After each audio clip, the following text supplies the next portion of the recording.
Hey everybody, it's Wednesday night. That means it's California Hans radio night, and I'm giving you a little extra time tonight to grab your snacks, grab your dinner, grab whatever it is you eat or lunch on, and drink while you're listening to my show. And I'm also giving you time to find your favorite place to sit in the house, whether that's on your couch, at your dining room table, in front of your laptop, in front of your big screen TV, or your cell phone, because we are going to have a really good show tonight.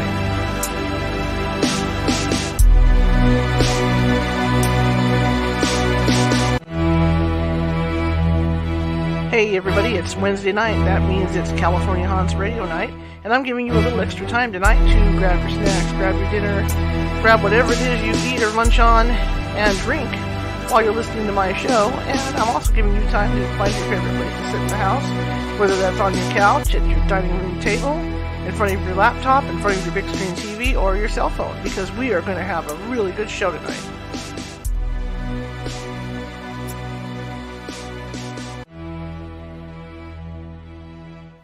Hey everybody, it's Wednesday night. That means it's California Hans radio night, and I'm giving you a little extra time tonight to grab your snacks, grab your dinner, grab whatever it is you eat or lunch on, and drink while you're listening to my show. And I'm also giving you time to find your favorite place to sit in the house, whether that's on your couch, at your dining room table, in front of your laptop, in front of your big screen TV, or your cell phone, because we are going to have a really good show tonight.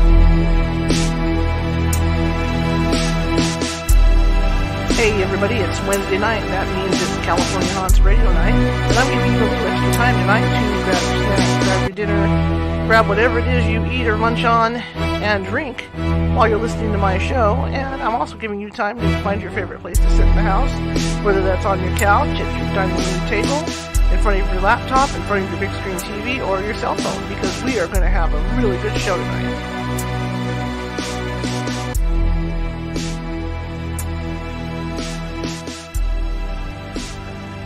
Hey everybody, it's Wednesday night. That means it's California Hans radio night, and I'm giving you a little extra time tonight to grab your snacks, grab your dinner, grab whatever it is you eat or lunch on, and drink while you're listening to my show. And I'm also giving you time to find your favorite place to sit in the house, whether that's on your couch, at your dining room table, in front of your laptop, in front of your big screen TV, or your cell phone, because we are going to have a really good show tonight.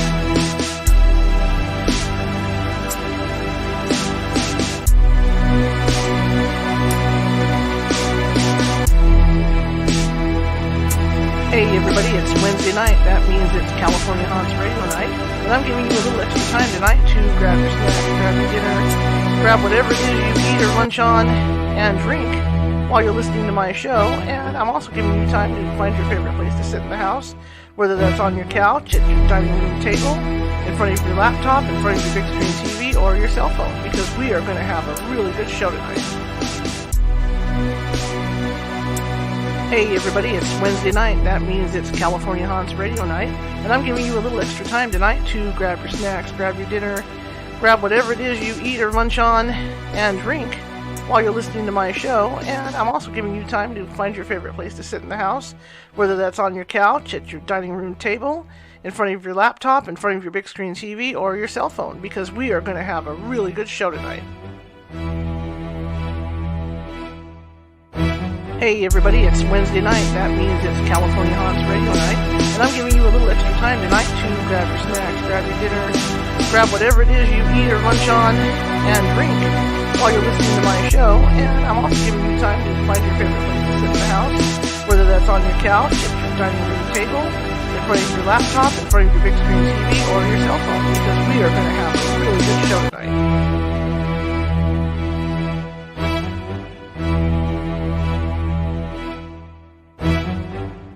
Hey everybody, it's Wednesday night. That means it's California Hans radio night, and I'm giving you a little extra time tonight to grab your snacks, grab your dinner, grab whatever it is you eat or lunch on, and drink while you're listening to my show. And I'm also giving you time to find your favorite place to sit in the house, whether that's on your couch, at your dining room table, in front of your laptop, in front of your big screen TV, or your cell phone, because we are going to have a really good show tonight.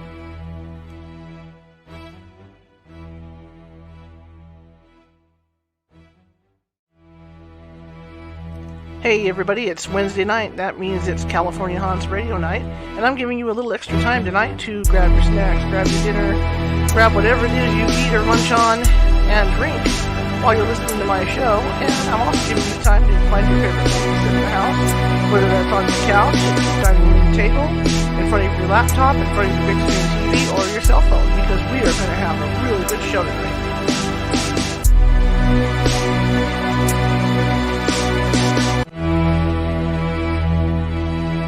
Hey everybody, it's Wednesday night. That means it's California Hans Radio Night, and I'm giving you a little extra time tonight to grab your snacks, grab your dinner, grab whatever it is you eat or munch on, and drink while you're listening to my show. And I'm also giving you time to find your favorite place to sit in the house, whether that's on your couch, at your dining room table, in front of your laptop, in front of your big screen TV, or your cell phone, because we are going to have a really good show tonight.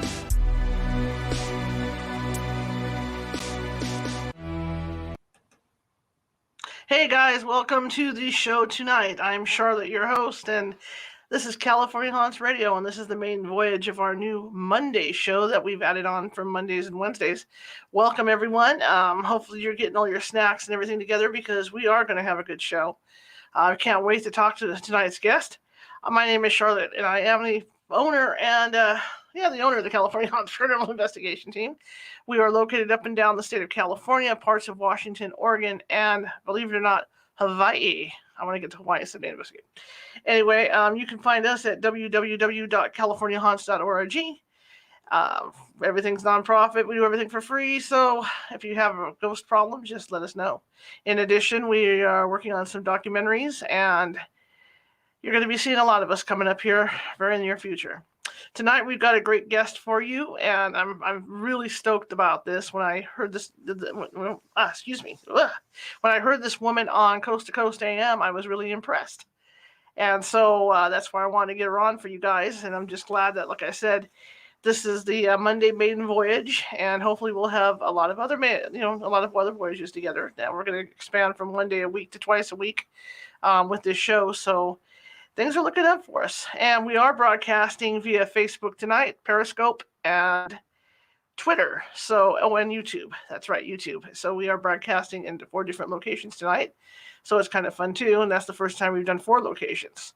So like I said, things are starting to pick up with us. And I'll tell you what, without further ado, let's call in our guest. Hello, Bobbie. Hi. How are you? I'm fine. How are you? That's great. I'm so glad you came on tonight. I'm really excited. Well, I'm honored to be on your Monday maiden voyage. That's it. See? Good. We set sail. Good. Yes, good. I broke a bottle of water over the doorknob. Oh, no. Now, you know what I mean. On the maiden voyage, right? Snap that bottle of water over the doorknob. So tell me a little bit about yourself. Well, I was born in Hawaii, where you want to go. That's right. And I started out there, and it was a really special experience because it was in 1940, and there were 3 hotels in Waikiki Beach. And it was very undeveloped and beautiful, and a very unusual life, unusual childhood, and I was very blessed. So we didn't know we had dolphins in the water at the time. And I later, on my 50th birthday, started to swim with them, and then with whales throughout the world. And so I wrote a book on that, the Compelling Conversations with Dolphins and Whales in the Wild. And I'm also just, I'm a therapist and a mother and a grandmother, and I'm just a regular girl, in addition to having had that unique journey, a decade of swimming with cetaceans and finding out how really smart they are, and giving and loving and kind and willing to teach us if we'll listen. Tell me about that, because, remember that movie a few years ago, Day of the Dolphin? Yes. And, that was absolutely fascinating. And then my mother knew I don't know, I guess a station biologist, I believe. And when we used to watch the whale stuff on TV, she'd say, oh, yeah, so-and-so's husband does that. And I was always fascinated with it. Tell me about your experiences with this, because that's just fabulous to me. Well, it's because I actually was a surfer when I was a teenager, and my mother would sit on the beach and watch us surf. And every once in a while, she'd kind of wave us all in and say, there were sharks out there with you, because she could see the fins. And Mm-hmm. so that was we didn't really know at that time that we had dolphins in the Hawaiian waters. And so we thought when we saw fins that they were sharks. And it's later those same dolphins that I ended up swimming with. And it started really with captive dolphins at the Kahala Mandarin Hotel. And they had a lagoon there with dolphins, and I befriended them. And I started to notice that they were really tuned in at a deeper level than you imagine they are. Anybody with pets will probably understand what I mean.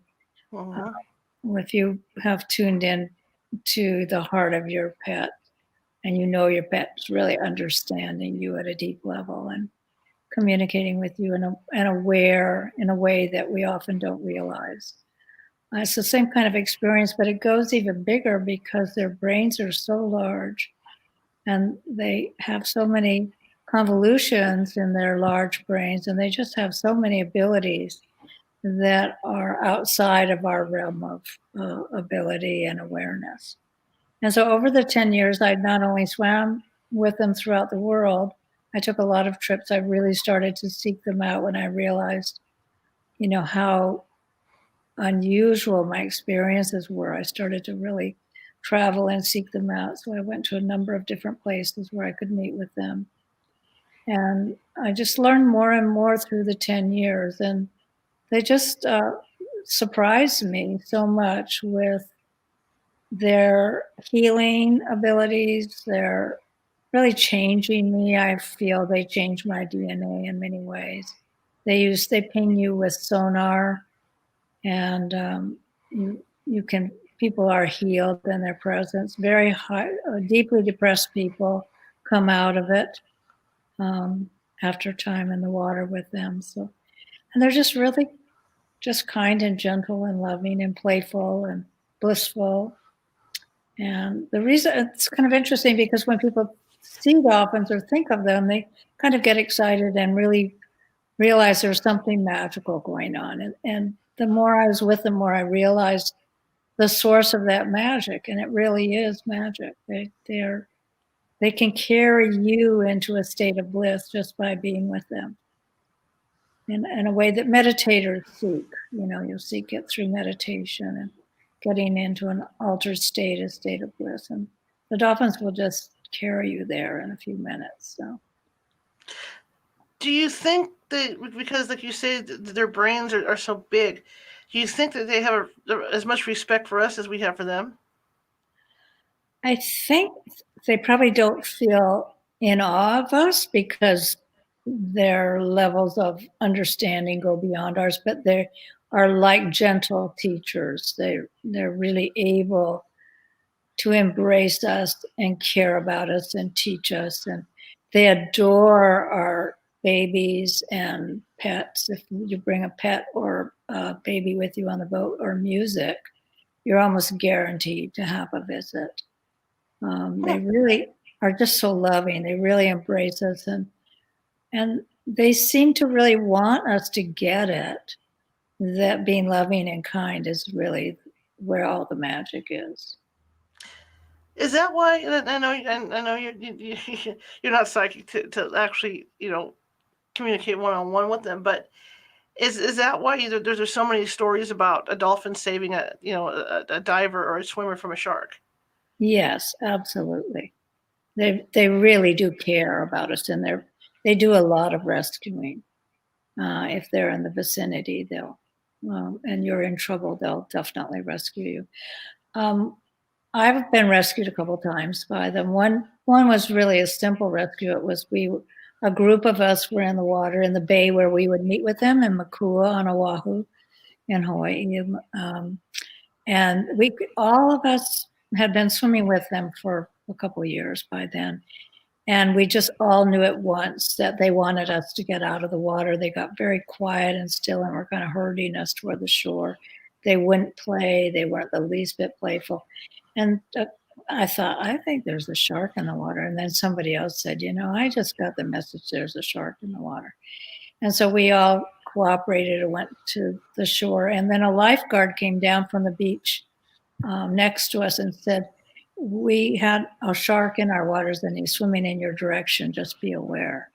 So our, what we felt had been transmitted to us was confirmed by the lifeguard. But they were wanting us to be safe. And so they wouldn't play with us because they wanted us to get out of the water. They became very somber. That's very interesting. And you say you swam with them in other places. Do you see a difference in their personalities from place to place, or is it just a general overall thing that they're almost like, you know what I mean, like the same kind of disposition? It's interesting because in Hawaii I was swimming with spinners, and the spinners are constantly leaping up into the air and spinning, and it's really joyful and it's really fun to watch them. Whereas a humpback, a whale, or other kinds of dolphins will just jump and porpoise without the spin. The whales will spin as well. But they're different kinds, and they do have different behaviors. The spinners, because that was my home, I was actually born near the place where I ended up swimming with them. And so I just obviously had a lifelong connection. They were where I was when I was surfing it. They definitely took on a role of a lot of play, but a lot of teaching too. So they would have different moods, different personalities, different projects with us.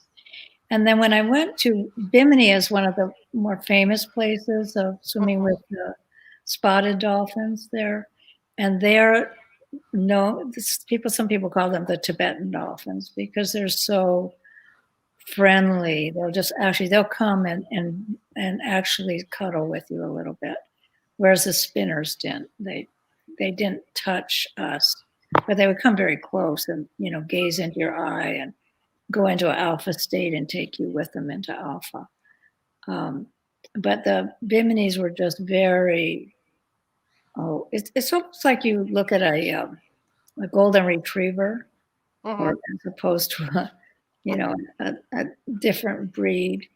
And so they have this kind of different kinds of personalities, and there's a different essence in the different places. Now, you also swam with whales. Yes. Is that more I would think that would be a little more intimidating than swimming with the dolphins. It's a lot more. It's intimidating the first time I swim with the dolphins because they're large, and when they come right beside you, and I started swimming with them before it was done. I was one of the earlier swimmers to go into the water with wild dolphins, and we didn't know for sure if they were going to be friendly. We had no guarantee. I think now it's more common for people to do it, and they come and they don't hurt people, and they really are friendly, and that's safe to do. But then when I swam with a whale, I was with the gray whales in Baja, and they're very friendly. They come beside your boat and let you kiss them and hug them and hold and pet them, and they're really, really sweet and gentle, although they're enormous. But you don't get into the water with them there. So as big as they are, there's just very, you don't feel intimidated by their size. But I went to the Dominican Republic to swim with the whales, the humpback whales there on the Silver Banks. And the first time I got in the water, they're just like a building, literally. And so you're in the water, and although I was not one of the first to swim with them, so I knew they were safe, it's still very intimidating because of their size. But they too are extremely gentle. And the first encounter I had was a mother whale lying on her back in shallow water. And so we were about 6 feet above her. And she just had her pectoral fins out, embracing us. And there were about 10 of us just floating above her. And she stayed there for 40 minutes and just sent us loving energy. And it was just, we were all crying, and it was just really powerful. And then later I had another whale swim under me, And I got really nervous. He was so big, and he was very close to me. But then after a few days, I got used to it, and they would bring their babies by and show them to us and come and have the baby be close to us and looking at us as they swam by. They just really wanted to befriend us and be kind to us and make us feel welcome in their nursery. That's fascinating. I I have I know it doesn't compare size wise or anything like that, but I can kind of understand where you're coming from. I have a colony of feral cats in the back, and there's You have what? I have a colony of feral cats in my yard. Oh. And there's usually one out of the colony that will be friendlier than the others. Mm-hmm. And it's an incredible feeling when when a wild cat like that walks up and starts rubbing on your legs, like, like a domestic cat. So I can understand where you're coming from with these whales and the dolphins, because they are wild animals. So it is an incredible feeling. Yes, and that is interesting that one will come out and befriend you, because this is what we notice, that some were more interested in the human visitors than others, and more interested in connecting with us and giving us that gift. And there were others in their group that were just kind of, come on, we're going on a trip. You're holding us up, with these people. But there were some that just really made the connection, and when you go back the next day or a few days later, that particular dolphin would come right up to you, and you could tell that was your buddy, that was your friend, because it would remember you. This is just fascinating to me. I know when I was in Hawaii, I actually did go. I was there a few years ago. I did one of the shark cages off of Oahu, and what intimidated me, it wasn't so much the sharks. In fact, it was absolutely beautiful.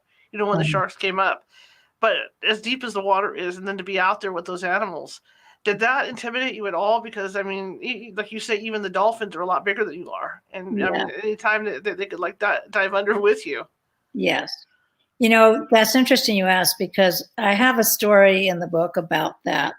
I started with the dolphins on Oahu, and that was in a bay, and you could just walk from the beach on the bay into the water, and you were in a bay, so it wasn't that deep, but you could see the sand on the bottom, and it was a very clear, beautiful bay, so the water was really just very transparent, so you could see easily to the bottom.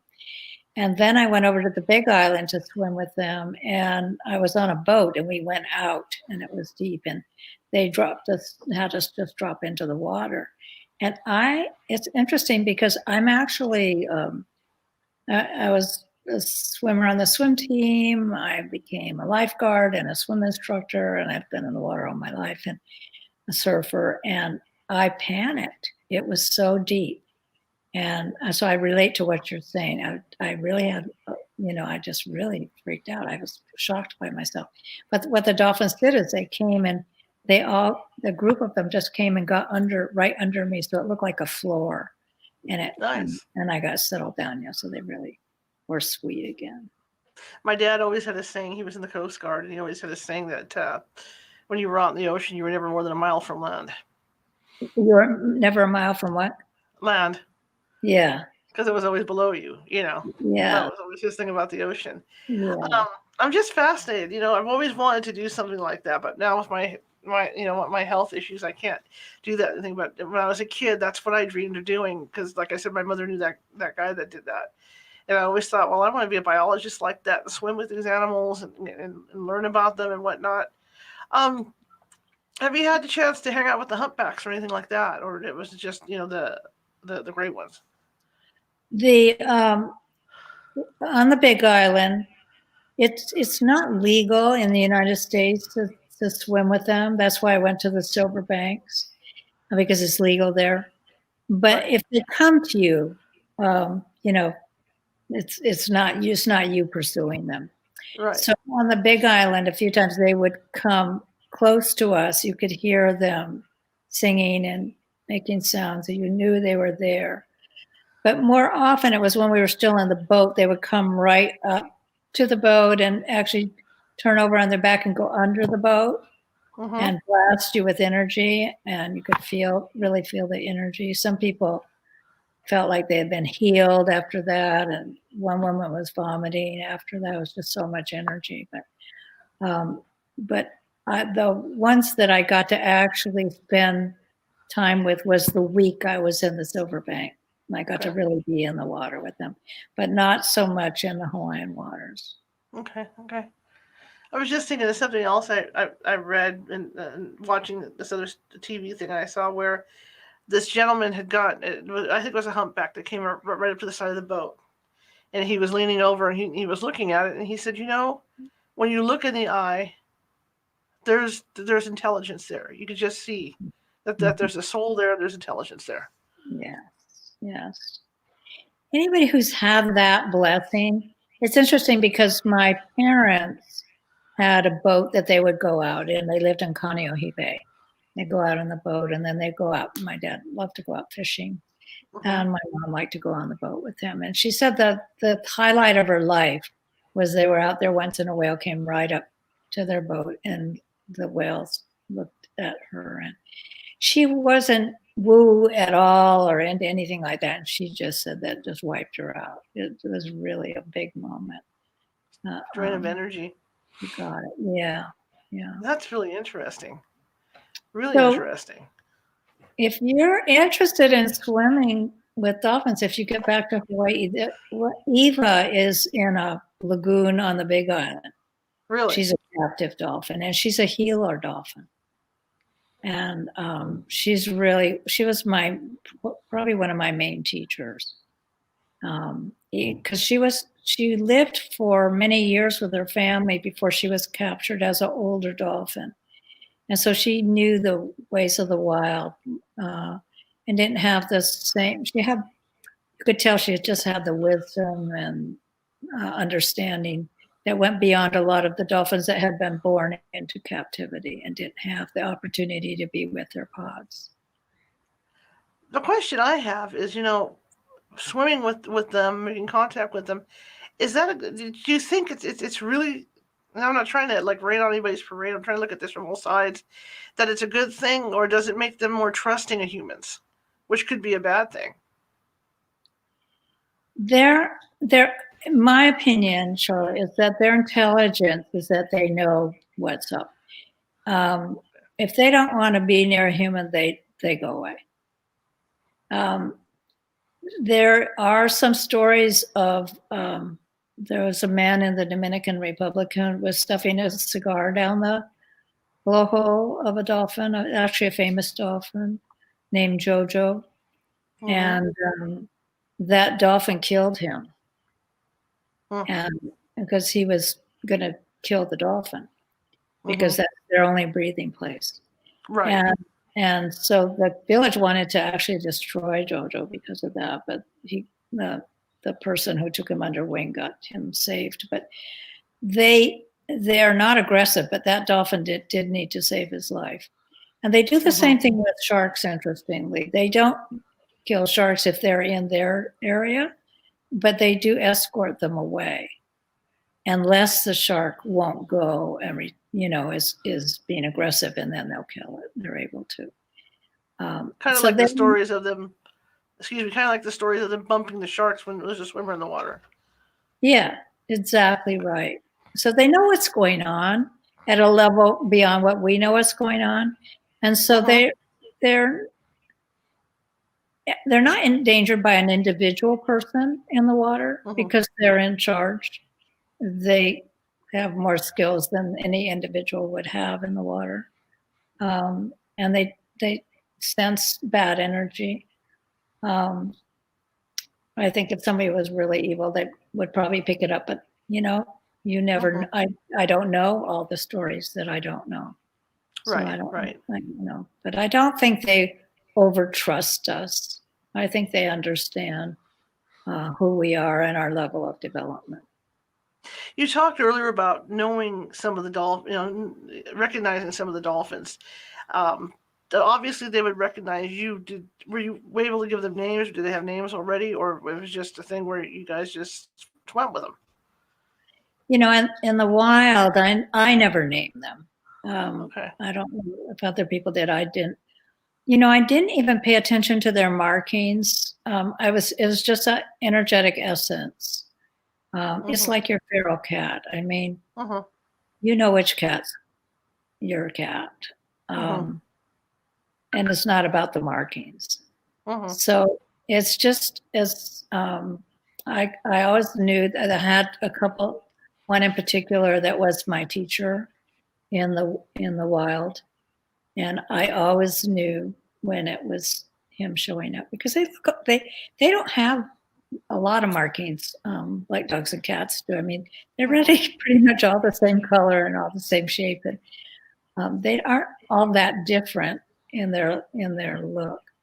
But by their essence and their interaction with you, you can really feel when one is connecting with you. How deep have you swam with one? I've only done free swimming, so I've not done scuba. People that do scuba go down and they're down deep with them. But I'm more of a snorkeler. My kids learned to scuba dive, but I never did. Never. I would have actually liked to be able to get down and just stay. But they would hang out with me up where I was, so I didn't really dive to get to them. That is really cool. What's the like you say as a snorkeler? Did you would you primarily stay mostly just below the surface, or did you go down a little lower with them? I could dive because I was a swimmer, so I could get down, and I would dive down with my little camera, my underwater camera, because I wanted to get some shots down lower. But my main thing was it's interesting because it was an awakening experience for me. I wasn't awake to their intelligence or their telepathic skills. I felt very connected, like to some of my dogs that seemed more intelligent than other of my dogs. And I really sensed a connection. But I never thought to myself, I think my dog understands me or is sending me a message. I never got that feeling. So I wasn't that kind of an awake person. And I became awake while I was in the water with the dolphins. And they made me aware of the fact that they could send me a message. And then they would reward me if I would think, oh yeah, that's what they're saying. And if I got it, then they would reward me by blowing bubbles up at me. And I love the bubbles. I squeal over them. And so they knew that I love bubbles. So when I traveled to other places in the world, the dolphins would blow loads of bubbles, and the boat people would say, "We've never seen so many bubbles. What's going on?" So it really became a connection between us, letting me know that they got that I was understanding their messages, and reinforcing me for communicating with them. And through that process, I became more awake to who they were and their abilities. When I first dove in, it was like a bucket list thing. I didn't expect it to be deep. I just was going to have some time with them and go on with my life. But they ended up really changing me. That's fabulous. That's fabulous. And you brought, what you learned from them, you brought that into the career and stuff you do now, correct? Yes, definitely. I've written the book about it so other people can know what those experiences were, and the lessons. They have specific lessons. They really taught me how to hold my heart in a loving place. They would ignore me and close their eyes and really let me know they were ignoring me whenever I would get angry, or if I became judgmental, had a judgmental thought about another person in the water, they would just leave. They make it very clear they hear your thoughts, and if they don't like them, they leave. And that's why I say that children and animals, if you take them with you on a boat, they'll come, because they pick up high level people and they like to visit them. And we was on a boat in Australia, and we had some people from South Africa, and there's a cute little girl trying to play and get the dolphins to, or the whales really there, to come to us. And she asked her mother to trill, the trill that they South African women can do. And her mother didn't want to. She was embarrassed and didn't want to, but the whales weren't coming. So she finally conceded to trilling, and they all came rushing over to our boat. And they were rewarding her, and her daughter was thrilled. And it just made the trip that they waited for her to trill before they would come. Nice. That's wonderful. Very, very wonderful. And maybe they read body language as well, right? I mean, like you think, possibly they could read your mind, but they're probably going off your body language, because, I mean, if you're out there and you stiffen up with them, they're going to get nervous around you, or they're going to try and make you try to relax. Well, you know what they would do is, it's interesting because it depended on who you were and what you needed to learn. And I had one of the times I was angry in the water because tourists were chasing them. And we had just figured out, don't chase them, let them come to you, and you'll get great experiences. And the tourists were chasing them, and I got myself out of shape over that. And so they were playing like crazy with these tourists chasing them. And then one of the dolphins came in and circled me with his eyes closed. And I got a message that I was off track, that I was filling the water with anger, and that wasn't anything they wanted to experience. And so although they were chasing them, they played with them. So they weren't really behaving, but the dolphins understood what they were doing. They happened to be a group of tourists from Japan, and they were part of a group of Japanese tourists who belonged to a club in Japan they were against killing the dolphins and eating them. So they were actually advocates for dolphins. I had no idea. And I just thought they were misbehaving. And so I was being very shallow and judgmental, and I got my lesson. Interesting. I mean, that's absolutely fascinating. That they have that, that they have the brain that can register that stuff just like us. Yes. So that's really interesting. This is probably why the Navy does use them for sonar work and stuff too, because they know about their intelligence. Exactly. They do. They do know. Yeah. And unfortunately, a lot of their studies are classified. So we don't get to read them. Did your father get to find out about them from being in the boat? No. No, you didn't get access. Shoot. But it's it is fascinating. Like I said, you go back to that movie, The Day of the Dolphin, when he was training the dolphin to talk, and then he found out that they were going to use it for, what was it, deactivating explosives. Yes, right. Yeah. Yeah. So who knows, they're probably being used for ordnance like that and stuff too, because they know they can. Yeah. Or even to send messages, like maybe to Navy SEALs, for all we know, when they're underwater, right? Just kind of like a carrier pigeon. They get messages over to them. Yeah. They definitely use them like that. Yeah. So you were able to take what you learned from the dolphins and apply it to the work you do now with trauma and stuff. Tell me about that. Well, one of the things I'm a therapist, and I took courses in trauma treatment, EMDR and tapping, which is EFT, and a lot of people, it's getting better known as more and more, it's used more and more by psychologists, and in hospitals. It's used for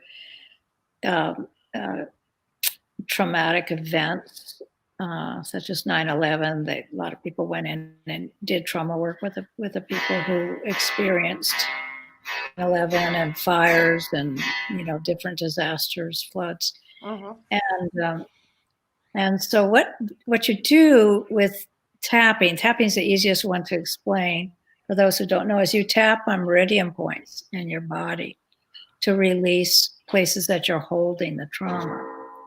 And so when you go in the water with the dolphins, they actually ping your body with their sonar, and so they're just tapping you all over, and that's why depressed people just come out of it, because their traumas that have triggered the depression get tapped off, and you could just really feel yourself being cleared of things. And they also do healing, because the meridian working with the meridians can also clear illness as well. So they do emotional healing as well as physical healing. In my work, I do emotional healing, heal trauma.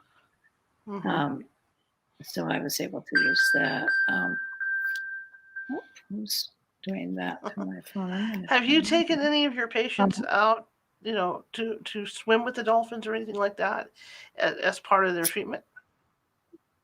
I haven't, but others have with great success. And a friend of mine used to take,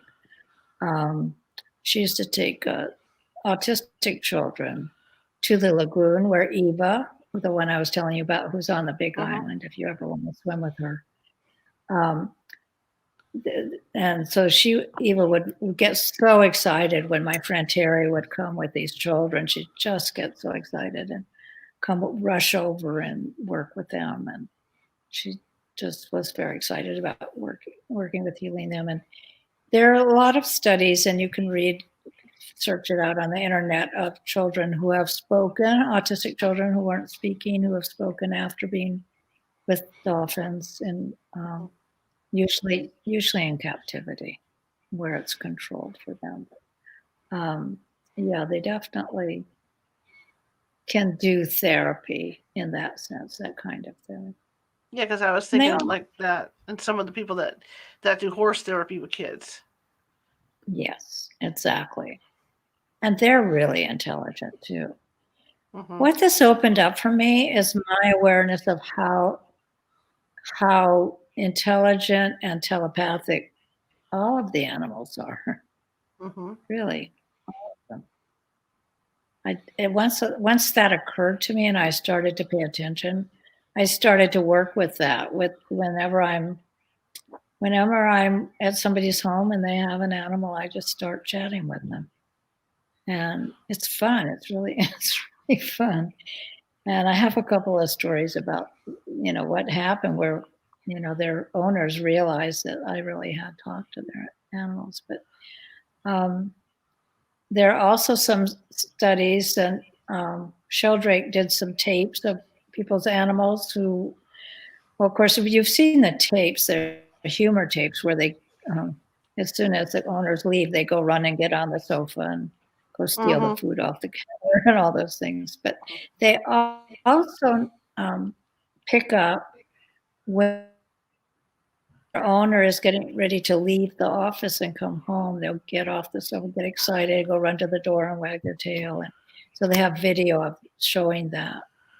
And my husband and I were actually living in a home in Manoa, in Honolulu for a while. And there was a bird, parrot there. They'd had a Paradise Park, and they had a lot of trained birds there. And when the park shut down, they let those birds go free. And so this was clearly one of those birds. But very interesting. Very interesting. And then coming home. That is very interesting. Oh, there we go. And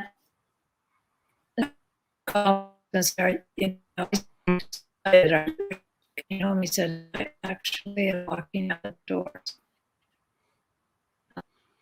Are you going to? So anyway, once we weigh up to it and test it, it's fun. You can really tune into the animals and notice it. That's absolutely fun. Can you hear me? Yeah, you're kind of breaking up, but yeah, I can hear you. Okay. Well, and the same thing is true with children. Children are very open and more telepathic because they're really born telepathic, and we don't talk. We if we don't realize it, we don't use it. Some parents realize children are telepathic, and they respond accordingly. But because we don't use it in our culture, it tends to atrophy and shut down. Whereas in some indigenous cultures, they're aware and it stays open. We find, but it's a good skill. Go ahead. I was going to say, it's what I love about telepathy is that it creates transparency and honesty. So you don't lie if your culture's telepathic. It gets rid of that whole problem, and which is wonderful. It would be good if we could open ourselves back up to that.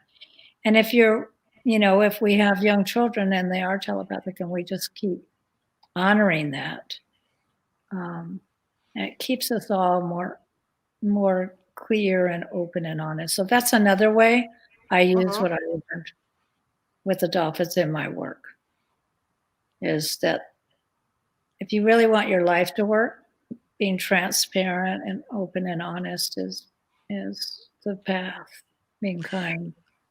Getting back to the telepathic children, doing the work that I do, paranormal team, we run into that all the time. People that find out that their daughters or sons have abilities, and like you say, at some point in our lives, in our busy lives, it gets shut off. We're all born with it. It's all there. It's just a matter. Some people are a lot stronger with it than others too, and a lot of the children that we run into are very, very strong.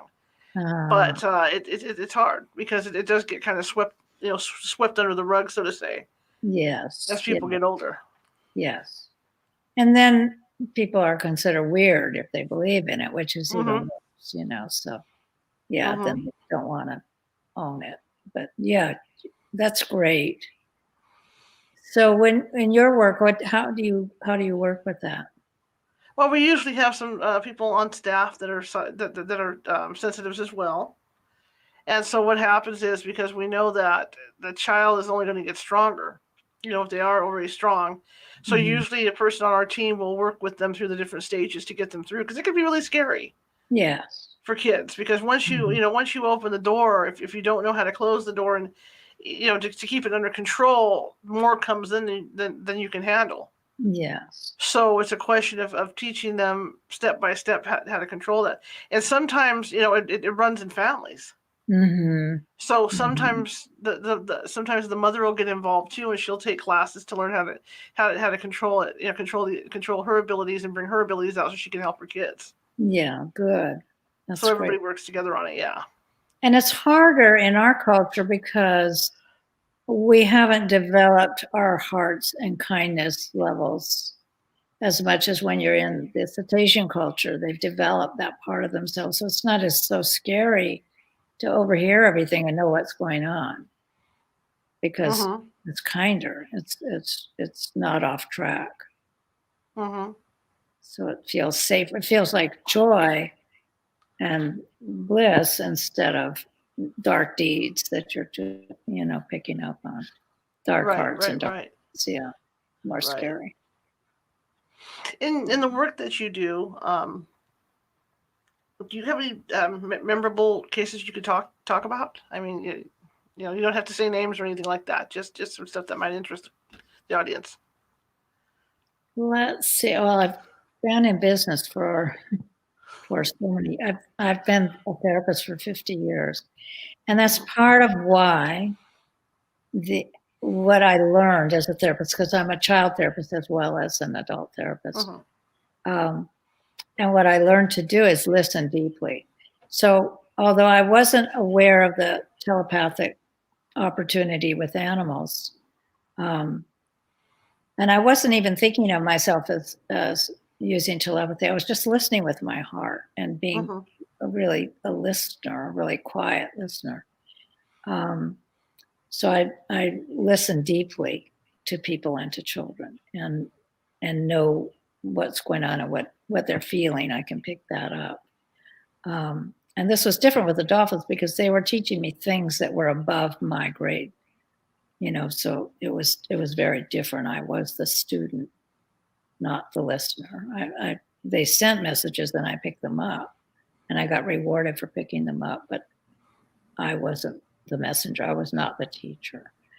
But yeah, in one of the cases that comes to mind when you ask that question is we have had a little girl. I co-founded a preschool in Honolulu as well, so I was working in a preschool, and we had one little girl that was terrified of separating from her mother and having her mother leave her at school, and so I did tapping with her, and so while I was doing the tapping, and she was really just about 5 years old, and all of a sudden she grabbed her ankle, and she said, "Oh, ouch!" And her mother's eyes got as big as saucers, and she said, "Oh my goodness," she was preemie and was put in an incubator with a IV put in her ankle.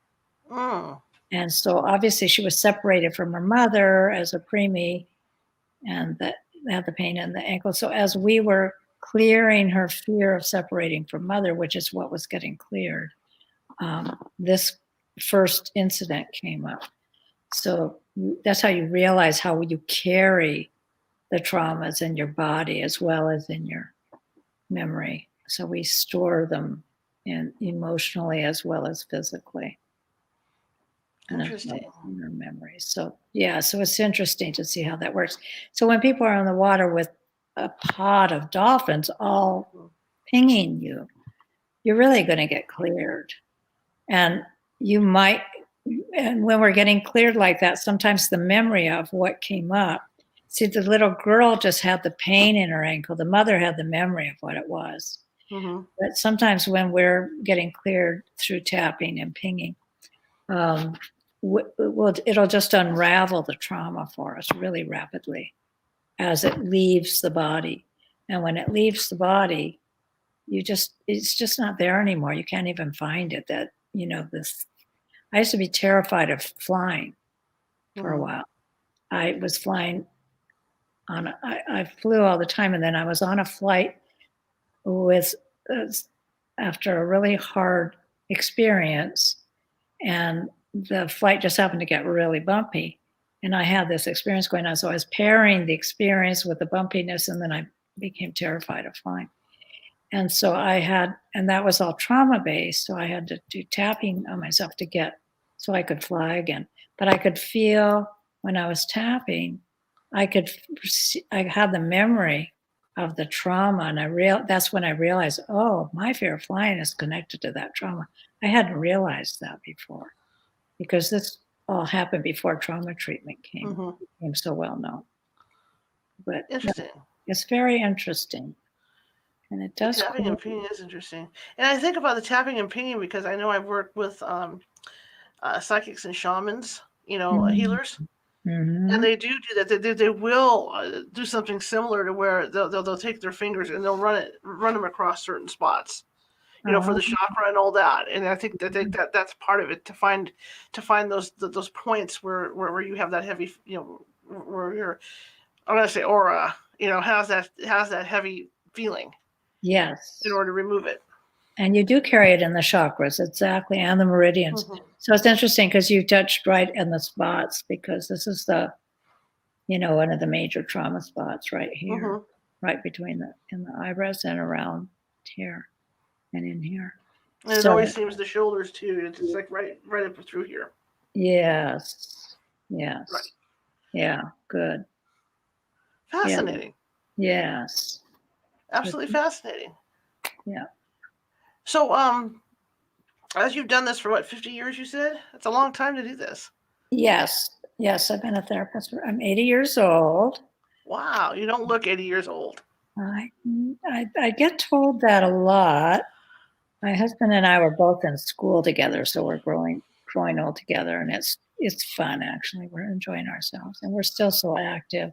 I think that's part of what's keeping both of us young. But that's awesome. Yeah, so I've had a lot of experience, had a chance to have had a lot of experiences and a lot of time working with people, and it's easier to work with them now after the the dolphin and whale experience. So added to my awareness and skills. What do people say when you are talking to them, during the treatments and stuff, and you bring the stuff up about the dolphins and whales? How do people take that? I don't usually bring it up unless it Mhm. comes up, and naturally, um, I just am who I am, and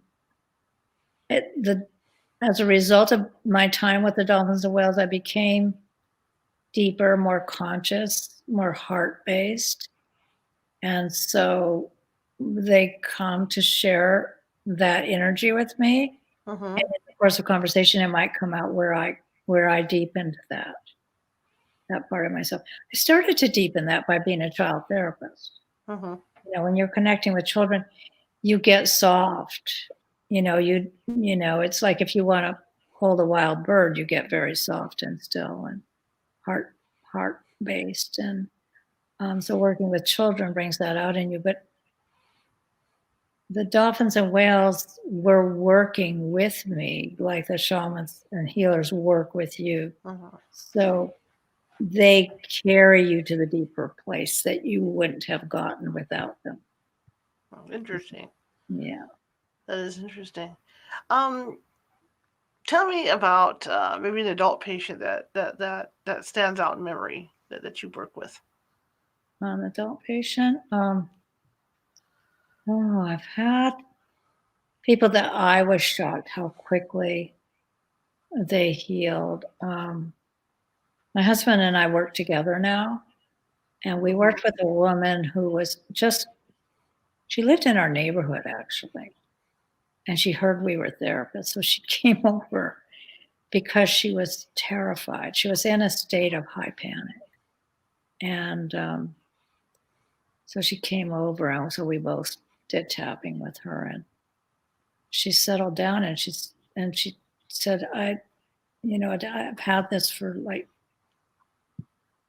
this panic or this fear like for 5 years or more. And she said, I don't have it at all. It's completely gone.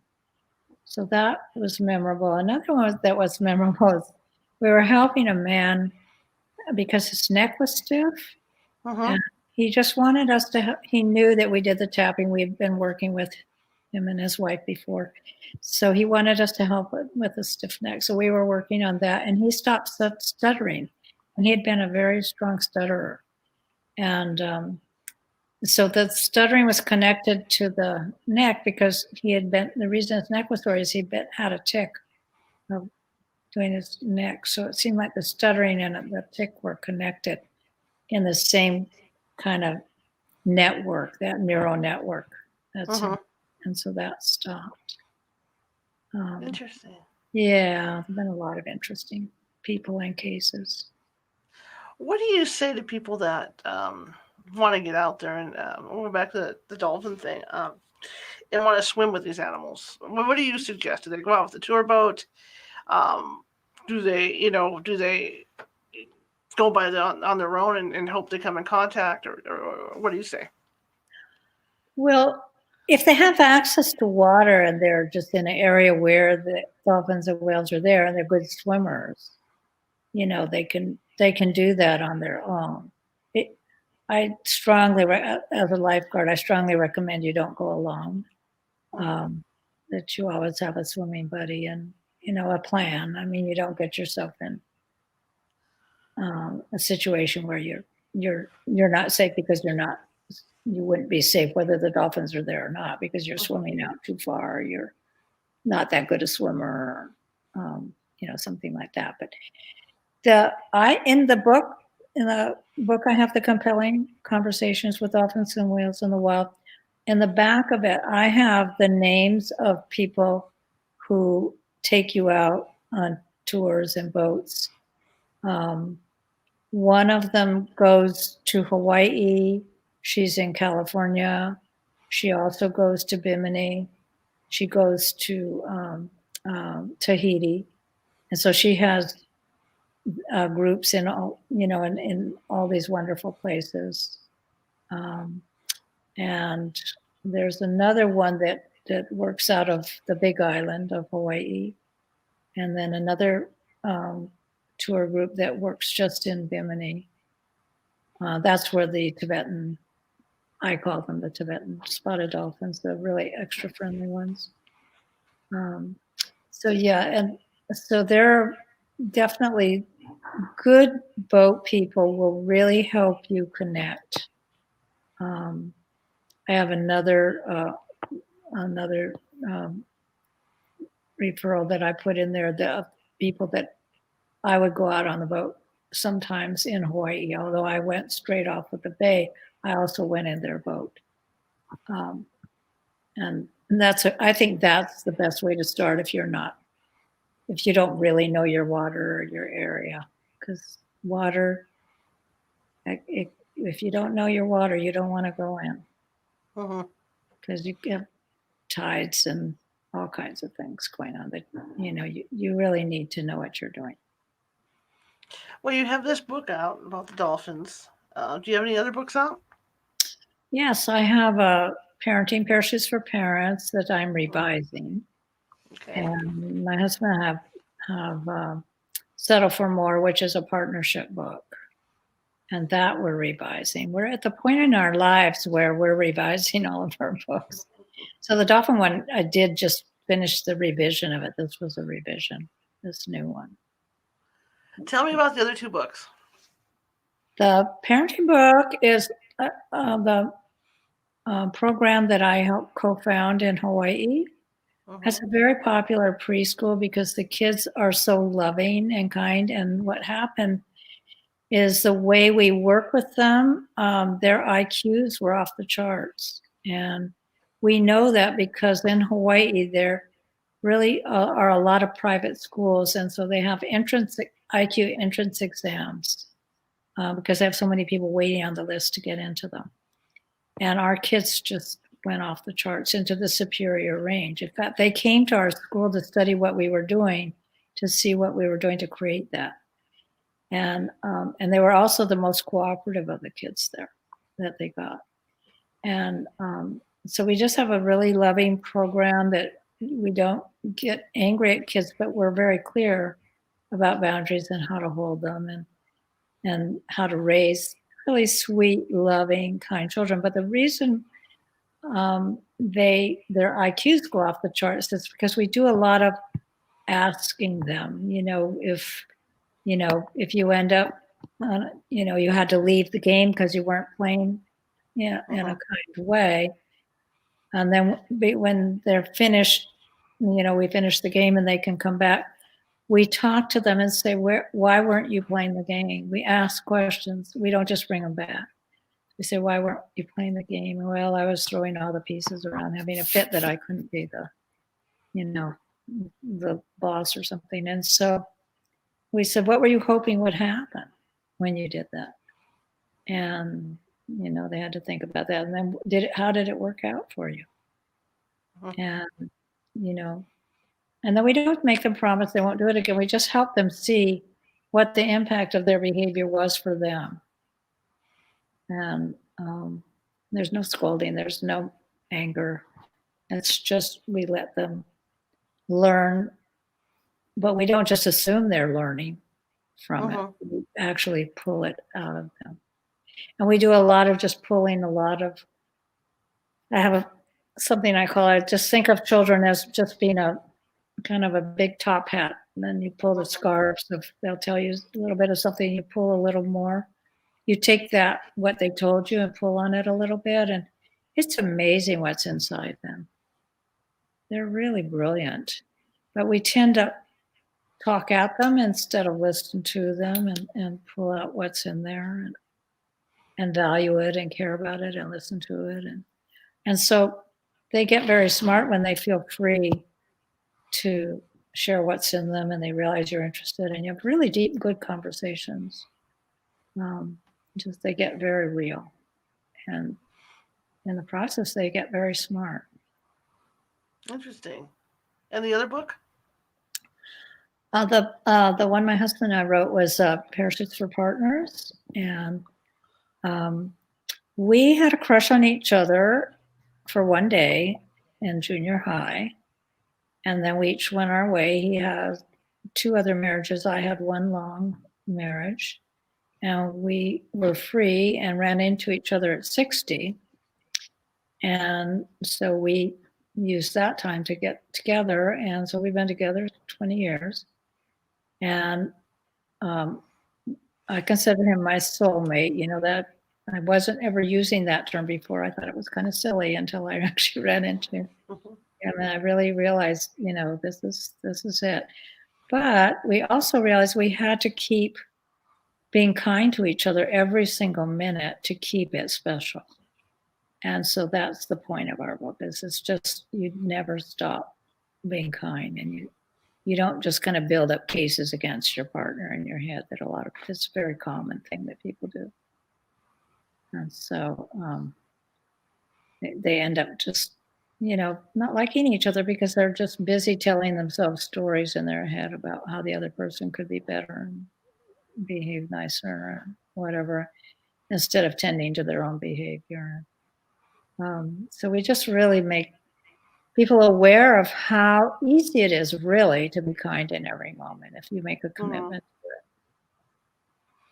to it. And after 20 years, we still feel really like we're just blessed, especially in this pandemic. You want to be living with people you like.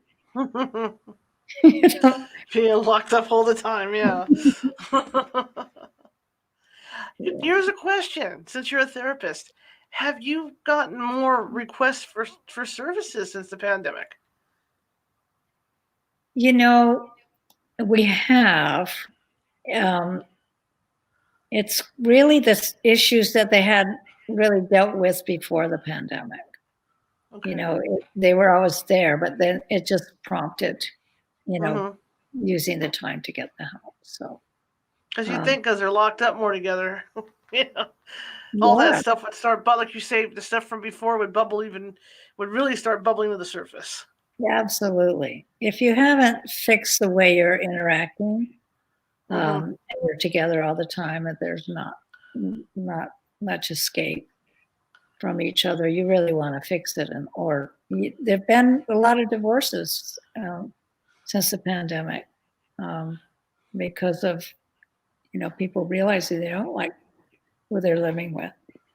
But what we found is if there's any feeling left between you, we find if you start to be really consciously kind all the time, it just is magic.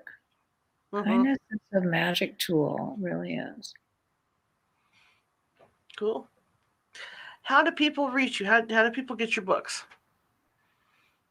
We're on Amazon, and I think the parenting book is hard to get, and the partnership book is hard to get. The dolphin book, because it's new, is definitely out there on Amazon, the new version of it. And we're writing as quickly as we can to get the others in shape and back out. So our hope is within the next few months, the parenting book will be able to be back out. Okay, and then cool. Is there a Facebook page or web page or anything like that? Yes, we're at makingrelationshipswork.com. Okay. Cool. Yeah. Well, I want to thank you for coming on. I really appreciate it. This was the most fascinating hour. It went fast that I have ever done in a long time. Well, I really like meeting you. You have great energy. I can feel it. Girl, I really can. Yeah, fun. Well, thank you. You do too. And at some point, let's touch base again and have you back on, okay? Okay, good. All right. Good with your program and your Monday voyaging. And yeah, it's a good show. You're a good interviewer. Thank you very much. All right, you have a good evening. I really appreciate you coming on. Okay. Yes. Bye-bye, Bobbie. Bye-bye. Okay, guys. Well, that's it for tonight. Great show. We're going to be back on Wednesday talking about dreams and how dreams can affect your actual progress in life. Craig Webb is going to tell us about some famous individuals who had dreams and then went on to write masterpieces. And you'll be surprised who these people are. So it's going to be pretty cool. But I'm looking forward to seeing you guys on Wednesday. So let's do this 6:20, and actually 6:20 for the warm-up and 6:30 for the show. And I will see you then. Have yourselves a good evening.